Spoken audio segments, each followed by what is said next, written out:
The next year will be vastly important for Stellantis, as it will be looking to get out of crisis. Therefore, it doesn't surprise that there's a bunch of new models coming for the next year, and in this video, we're focusing on the most important ones. Stellantis CEO announces 3 models for 2026 that wow everybody.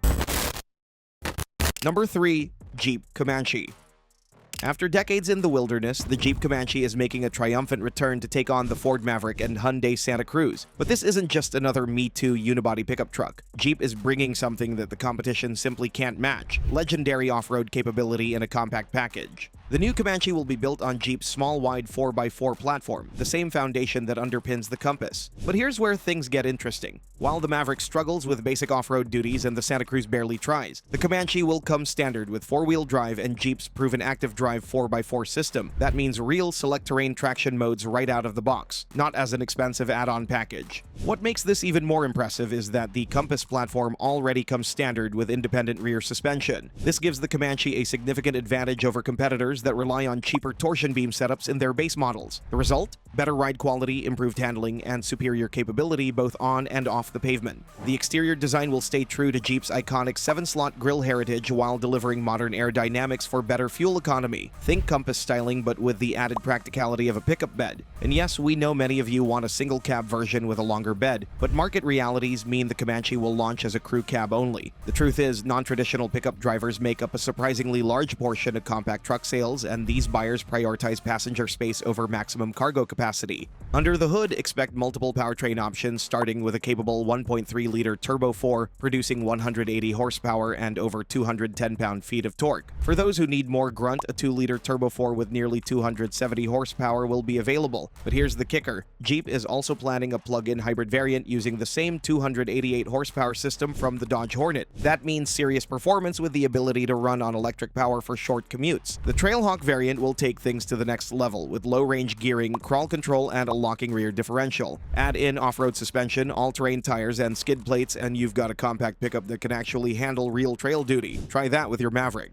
Towing capacity should easily exceed 4,000 pounds with 4-wheel drive standard, making it more capable than a front-wheel drive Maverick. Payload capacity will likely settle around 1,500 to 1,600 pounds, keeping it competitive with segment standards. And with pricing about to start around $25,000, the Comanche could be the perfect blend of capability and affordability that the segment has been waiting for. Number 2. Rampage.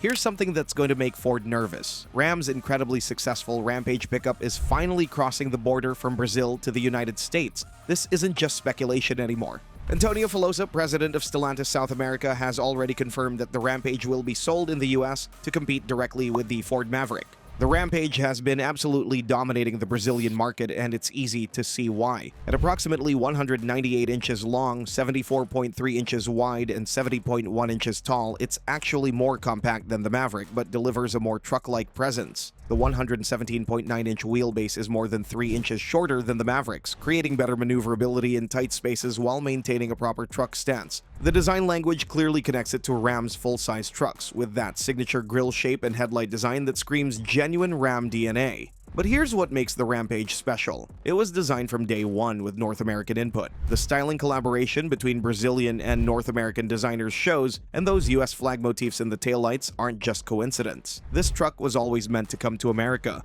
Built on Stellantis' stretch small wide platform, the same foundation used for the Alfa Romeo Tonale, Dodge Hornet, and Jeep Compass, the Rampage features McPherson struts up front and a sophisticated multi-link rear suspension. That means car-like ride quality when empty, but genuine truck capability when loaded. The power opening tailgate adds a premium touch that you won't find on base model competitors. The powertrain lineup will likely center around the Hurricane 2-liter Turbo 4, producing 268 horsepower and 295 pound-feet of torque, paired with standard all-wheel drive and a 9-speed automatic. For those wanting even more performance, the 288 horsepower plug-in hybrid system from the Hornet RT could make its way into a performance variant. 3 trim levels are planned: Laramie, RT, and Rebel. The RT gets the full performance treatment with a specially tuned sport drive mode, louder dual exhaust, lowered suspension with firmer springs and dampers, and distinctive styling cues including hood stripes and bedside decals. The Rebel variant targets off-road enthusiasts with all-terrain tires and presumably upgraded 4x4 hardware. The max payload approaches 2,240 pounds with a diesel engine, though US versions will settle around 1,650 pounds with the Hurricane Turbo 4. Still, that's competitive with anything else in the segment while offering superior refinement and capability.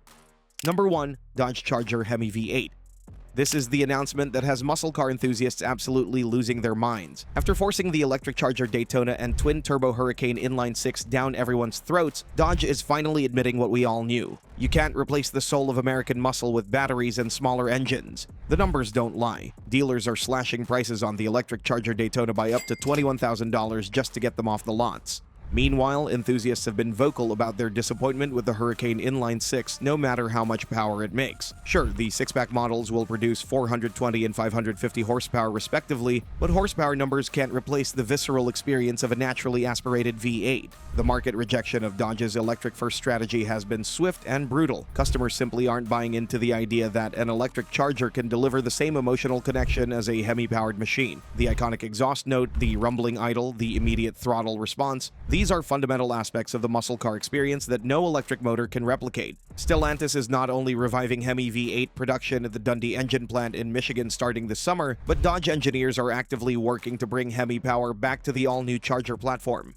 Customer deliveries are expected late next year. The plan includes multiple Hemi variants, the 5.7-liter, 6.4-liter, and even the supercharged 6.2-liter power plant. That last one has everyone speculating about the return of the Hellcat nameplate. Imagine a new generation Charger with over 700 horsepower from a supercharged Hemi V8. The Hurricane Inline-6 suddenly doesn't seem so impressive, does it? What's particularly encouraging is the change in corporate attitude. Under previous leadership, V8 engines were treated as environmental liabilities to be eliminated as quickly as possible. But with new management in place, these power plants are being recognized for what they truly are: the beating heart of American performance culture. The timing makes perfect sense. While the electric Charger Daytona models struggle to find buyers and the Hurricane 6-pack models prepare for their summer launch, Dodge can work on perfecting the Hemi integration. By the end of next year, they'll have a complete lineup spanning from efficient electric models to fire-breathing V8 monsters. This move represents more than just powertrain diversity. It's Dodge acknowledging that they nearly killed their own brand identity. The Charger and Challenger built their legendary status on Hemi power, and no amount of electric motors or turbocharged sixes can replicate that experience. The sound, the feel, the character, these are things that define American muscle, and Dodge is finally bringing them back. The previous generation's Hemi engines delivered 372 horsepower from the 5.7-liter and 485 horsepower from the 6.4-liter variants. While those numbers might seem modest compared to modern turbo engines, they delivered their power in a completely different way, with linear progression, instant throttle response, and that unmistakable V8 character that enthusiasts crave. With the change in Stellantis leadership, V8s are no longer treated as environmental villains. Instead, they're being positioned as part of a comprehensive approach that gives customers real choice. Want efficiency? Choose electric. Want modern performance? Try the Hurricane. Want authentic muscle car soul? The Hemi is coming back. The 2026 Hemi-powered Charger won't just compete with other muscle cars, it will redefine what modern performance can be. While competitors chase electric dreams and downsize engines, Dodge is doubling down on what built their reputation in the first place. These three announcements prove that Stellantis isn't just surviving the industry transition, they're leading it by giving customers what they actually want. The Comanche brings real off-road capability to the compact pickup segment. The Rampage offers Brazilian-proven success in American packaging, and the Hemi-powered Charger restores the soul of American muscle. But it's not like rival companies are without trump cards for the next year. Check out this video about the GM CEO announcing 3 new models for 2026, which you can now see on the screen. General Motors has also prepared a set of important novelties that could change the current market paradigm completely.